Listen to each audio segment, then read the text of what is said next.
Unachoweza kusema ni kwamba ni mtikisiko katika viwango vya ubora barani Afrika. Ndiyo, ni kwa sababu baada ya Mamelodi Sundowns ya Afrika Kusini leo hii kuwatoa rasmi Esperance de Tunis kwa kushinda bao 1-0 kwenye hatua ya nusu finali ligi ya mabingwa barani Afrika, ikiwa sasa wakitinga hatua ya finali kwa ushindi wa jumla wa mabao 2-0.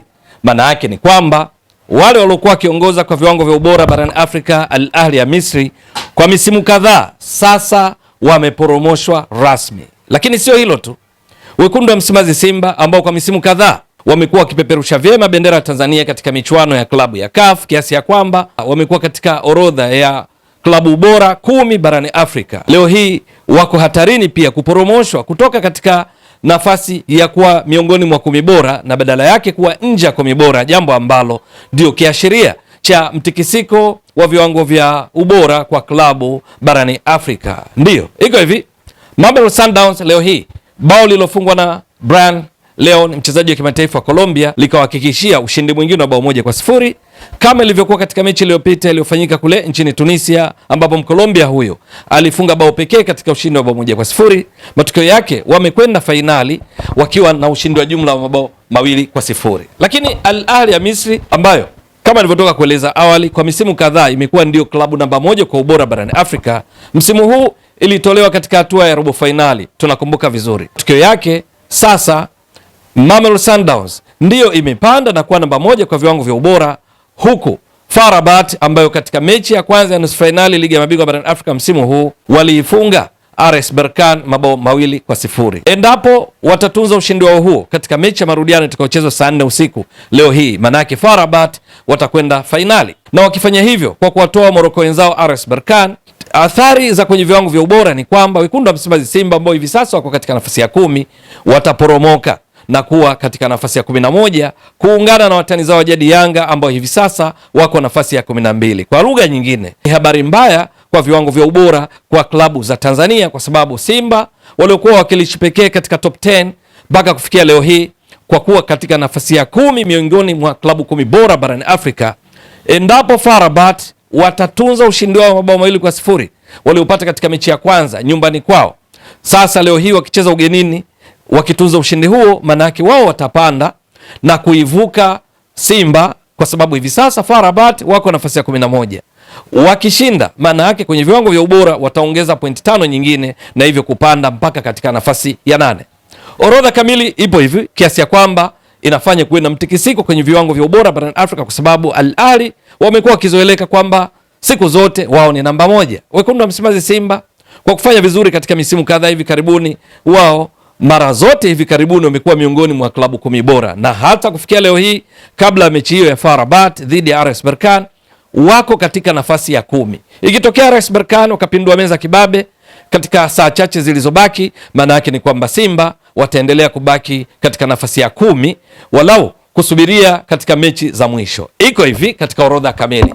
Kabla ya mechi za leo, Al Ahly ya Misri ilikuwa yenyewe bado iko juu kileleni kwa viwango vya ubora barani Afrika, kwa sababu ndiyo yenye pointi nyingi zaidi kuliko timu nyingine zote kwa viwango vya ubora kwa mujibu wa CAF, ambavyo huangaliwa performance, ufanisi wa timu katika misimu mitano ukiwamo msimu husika. Ufanisi huo unapimwa vipi? Ni kwamba klabu lazima iingie wala hatua ya makundi ya michuano ya klabu ya CAF, kwa maana ya ligi ya mabingwa barani Afrika na kombe la shirikisho barani Afrika. Kwa kufanya hivyo ndipo inakusanya pointi ambazo zinajumlishwa katika misimu yote mitano. Lakini kuna uzidishaji kwa coefficient number, ile namba ya kuzidishia ambayo tumeshazungumza mara kadhaa. Timu pointi inazopata kwa msimu huu kulingana na hatua iliyofikia unazidisha mara 5 kwa msimu unaoendelea, ikiwa msimu uliopita mara 4, mara 3, mara 2 mpaka katika msimu wa 5 kurudi nyuma, ambavyo hivi tumeshavizungumza mara kadhaa kupitia jukwaa hili la Mbwaduke Stats Sport Next Level. Sasa Al Ahly leo hii walikuwa wana pointi 66 na ndio pointi walizonazo, lakini hazitaongezeka kwa sababu walishatolewa katika hatua ya robo finali. Namba 2 walikuwa ni Mamelodi Sundowns ya Afrika Kusini, ambao wao kabla ya mechi yao dhidi ya Esperance de Tunis, mechi ya pili ya nusu finali, walikuwa na pointi 63 walizokuwa na uwezo wa kuziongeza, na kweli wameongeza. Ushindi wao leo hii maana yake umeongezea pointi 5 zaidi, na sasa wana pointi 68 zinazowafanya wapande juu kutoka hii nafasi ya pili na kuwa nafasi ya kwanza, kwa sababu Al Ahly ya Misri wana pointi 66. Na ndio maana tunasema mtikisiko leo hii umetokea, kwa sababu Al Ahly wana drop mpaka katika nafasi ya pili, Mamelodi Sundowns wanapanda mpaka katika nafasi ya kwanza, lakini bado wakiwa na uwezekano wa kuziongeza pointi hizi, kwa sababu fainali wakitoa ubingwa wataongeza pointi 5 nyingine na kuwa pointi 73. Kwa hiyo kutoka Mamelodi Sundowns iliyokuwa ikishika nafasi ya 3 ndio hii Esperance de Tunis, ambayo yenyewe sasa safari yake imeishia leo hii baada ya kutolewa na Mamelodi Sundowns katika hatua ya nusu fainali, lakini yenyewe ina pointi 58 ambazo haziwezi tena kuongezeka, maana hatima yao imeishia leo kama tulivyotoka kueleza. Lakini nafasi ya 4 ni RS Berkane ambayo yenyewe ina pointi 57 ikiwa na uwezo wa kuziongeza, kwa sababu saa 4 kamili mchezo wake dhidi ya FAR Rabat ndipo utapofanyika. Leo hii RS Berkane wanacheza nyumbani. Kazi yao ni kupindua meza kibabe, maana yake mechi ya kwanza wakiwa ugenini nyumbani kwa FAR Rabat walipoteza kwa mabao 2-0.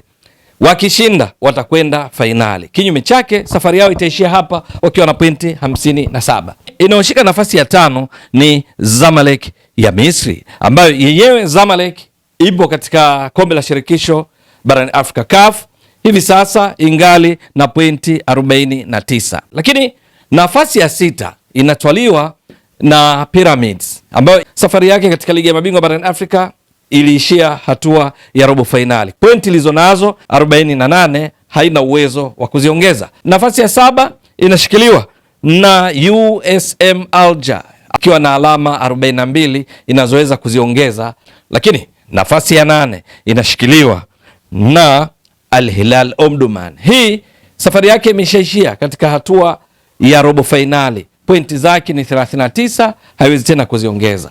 Nafasi ya 9 RB Belouizdad inashika nafasi hii ikiwa na pointi 38. Nafasi ya 10 ndipo wanapatikana wekundu wa Msimbazi Simba, ambao nao wana pointi 38. Kama RB Belouizdad hawawezi kuziongeza kwa sababu waliishia hatua ya makundi mkiani kwenye kundi lao, kama tunakumbuka vizuri. Kwa nini RB Belouizdad wako juu? Ni kwa sababu kanuni za CAF, taratibu za CAF, pointi zikilingana kwenye viwango vya ubora, yule aliyekusanya pointi nyingi hivi karibuni anakuwa juu ya mwenzake. RB Belouizdad wamekusanya pointi nyingi zaidi hivi karibuni kuliko Simba, na ndio maana wako juu ya Simba. Nafasi ya 11 wapo FAR Rabat, ambao wao sasa FAR Rabat wangali na pointi 36. Saa 4 wanacheza mechi ya pili ya nusu finali ligi ya mabingwa barani Afrika dhidi ya RS Berkane ugenini. Ikitokea wameshinda, maana yake utaongeza pointi 5 ambazo zitawafanya fikishe pointi 41, na hivyo ndipo unapoona kwamba Simba, RB Belouizdad, Al Hilal Omdurman zinaweza zikapitwa na FAR Rabat endapo itashinda leo hii, endapo italinda ushindi wake, maana tayari ilishashinda mechi ya kwanza 2-0. Kazi yao ni kuhakikisha wanapata sare yoyote ugenini dhidi ya RS Berkane, au wanashinda, au wakifungwa kusiwe na tofauti ya mabao zaidi ya 1. Wakifungwa 2-0 maana yake watakwenda kwenye mpaka kwenye hatua kwenye dakika za nyongeza na mikojo ya penalty, alimradi ajulikane mshindi. Lakini wakifungwa kwa tofauti ya bao 1 wanasonga mbele. Sasa wao ndio wanaoshika hatima ya Simba kuwa katika top 10. Wakishinda watapanda kwa sababu pointi zao zitakuwa 41 maana yake itakuja hapa katika nafasi ya 8. Na hivyo Al Hilal Omdurman itadrop, itakuwa nafasi ya 9. Alafu RB Belouizdad itadrop, itakuwa nafasi ya 10. Na hivyo Simba watakuwa nafasi ya 11 itakayoachwa na FAR Rabat endapo watalinda ushindi wao ule wa mabao 2-0 waliopata katika mechi ya kwanza. Halafu ya 12 ni Yanga Wananchi, ambao wao wako katika nafasi hii kwenye hatua ya makundi ligi ya mabingwa barani Afrika. Waliishia hatua ya makundi nafasi ya 3, pointi zao ni 35. Kwa lugha nyingine, endapo FAR Rabat watashinda, msisitizo, Simba ikija nafasi ya 11, jirani yao atakuwa Yanga. Simba ya 11, Yanga ya 12. Tofauti ya point baina yao itakuwa pointi 3 kwa sababu Simba wana pointi 38, Yanga wana pointi 35. Hatima ya wao kuwa katika kapu moja, kuwa katika eneo moja, moja 11, moja 12, majirani kabisa, itategemea na watakachokifanya FAR Rabat katika mechi yao dhidi ya RS Berkane. Matokeo yake ni nini? Kwa nafasi hizi, Simba ikiwa nje ya top 10, Yanga tayari ipo nje ya top 10. Hizi timu zote wakati msimu ukianza zilikuwa miongoni mwa timu zilizopo ndani ya 10 bora. Maana yake kwa mabenchi ya ufundi ya timu zote hizi, Simba, Yanga na management zao, ni kuhakikisha msimu ujao zinafanya vizuri zaidi ili zirudi katika orodha ile ya top 10 kwa viwango vya ubora. Lakini habari njema tu kwa Tanzania ni kwamba kwa msimu huu Tanzania timu zake zote 4 zilizoshiriki michuano ya kimataifa ziliingia hatua ya makundi na hivyo zimo katika orodha ya klabu bora barani Afrika. Azam FC, Singida Black Stars zote zinashika nafasi ya 38 baada ya kuingia hatua ya makundi kombe la shirikisho na kumaliza za pili kutoka mkiani, ama tuseme nafasi ya 3 kwenye makundi yao, jambo ambalo limewafanya wao na pointi 5 na kuwa katika nafasi ya 38 kwa viwango vya ubora barani Afrika. Yanga, Simba, Azam FC, Singida Black Stars, timu 4 za Tanzania. Hii ni rekodi kwa mara ya kwanza katika historia ya Tanzania kwenye michuano ya klabu ya CAF tangu utaratibu wa viwango vya ubora uanze kutolewa na CAF. Hapajawahi hata mara moja Tanzania kuwa na timu 4 kwa mpigo kwenye orodha ya klabu bora, kwa sababu ili timu ziingie kwenye orodha ya klabu bora sharti lazima ziingie hatua ya makundi, ligi ya mabingwa ama kombe la shirikisho katika misimu 5. Sasa Azam na Singida Black Stars wamefanya hivyo na kuendelea kuliheshimisha taifa, kwa sababu sasa wanaungana na Simba na Yanga katika orodha ya klabu bora barani Afrika. Ewe mtazamaji wa Mbwaduke Stats Sport Next Level, endelea kuunga mkono channel hii kwa kuhakikisha kama una subscribe, una share, una like na kucomment. Mwasilishaji wako ni mimi Ramadhani Mbwaduke almaarufu kama Mzee wa Data. Shukran jazilan. Bye bye.